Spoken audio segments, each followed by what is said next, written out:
નમસ્કાર, હું છું પ્રિયા અને તમે જોઈ રહ્યા છો જનતા કી જાણકારી ન્યૂઝ। નજર કરીએ આજના સમાચાર ઉપર। બનાસકાંઠા જિલ્લામાં તમામ તાલુકાની સાથે ધાનેરા તાલુકામાં યુરિયાનો સ્ટોક ન હોવાથી ખેડૂતોની સ્થિતિ દયનીય છે।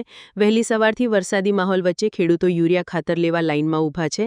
ધાનેરામાં અંદાજે 50 લાઇન ધારકો પૈકી એક જ જગ્યાએ એટલે કે જનતા બીજ કેન્દ્રમાં વેચાણ ચાલુ છે, જેમાં દરેક ખેડૂતોને 2 થી 3 બોરીનું વેચાણ ચાલુ છે। આજે 560 બોરીની આવક થતાં વેચાણ ચાલુ છે, જે સ્ટોક હશે ત્યાં સુધી જ વેચાણ શક્ય બનશે। બાકી ખેડૂતના લમણે ખાતર માટે ધરમધક્કા છે, નક્કી જ છે। અહેવાલ રિપોર્ટ ભરત ઠક્કર, ડીસા, બનાસકાંઠા। ઓકે, હાલમાં તારીખ 24/7/2025ના સોજે 4 વાગે સંસ્થામાં દાણાદાર યુરિયાનો સ્ટોક બિલ થવા પામેલ છે અને તેના પછી કોઈ યુરિયાની આવક સંસ્થામાં થયેલ નથી, તેથી હાલમાં સંસ્થા પાસે દાણાદાર યુરિયા નથી। જ્યારે આવક થશે ત્યારે ખેડૂતોને ક્રમવાઇઝ જેની આવકના પ્રમાણમાં વિતરણ કરવામાં આવશે। સાથે સાથે હું દરેક ખેડૂત ભાઈઓને વિનંતી કરું છું કે સરકારશ્રી મારફત એક નેનો યુરિયા પ્રોડક્ટ નવીન સંશોધન કરેલ છે, જે 1 બોરી દાણાદાર યુરિયા બરાબર 1 બોટલ કામ કરે છે અને સરકારશ્રી મારફત તેની સબસિડીમાં વેચાણ કરવામાં આવે છે। બેનો 225 રૂપિયા ભાવે 112 રૂપિયા 50 પૈસા સબસિડીમાં આપવામાં, ખેડૂતને 112 રૂપિયા 50 પૈસામાં આપવામાં આવે છે। એનો નેનો યુરિયાનો સ્ટોક પૂરતા પ્રમાણમાં ઉપલબ્ધ છે।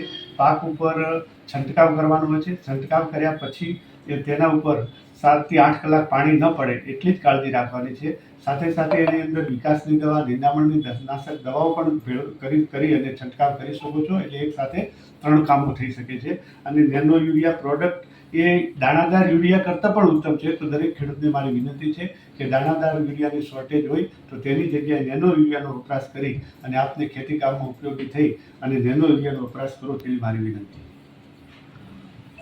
બોલો, મારું નામ છે નરસિંહભાઈ રાજાભાઈ ચૌધરી।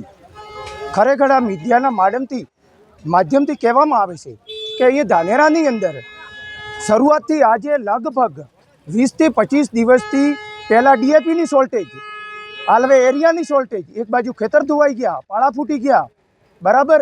ખેડૂતે બિયારણ 3 વખત પહેર્યા પણ હજુ સુધી કોઈ ફરક પડ્યો નથી। તો છતાં એરિયા લેવા આવે તો લોકોને લાઇનમાં ઊભું રહેવું પડે સાહેબ, બરાબર। સરકારને ખરેખર સાંભળવું જરૂરી છે।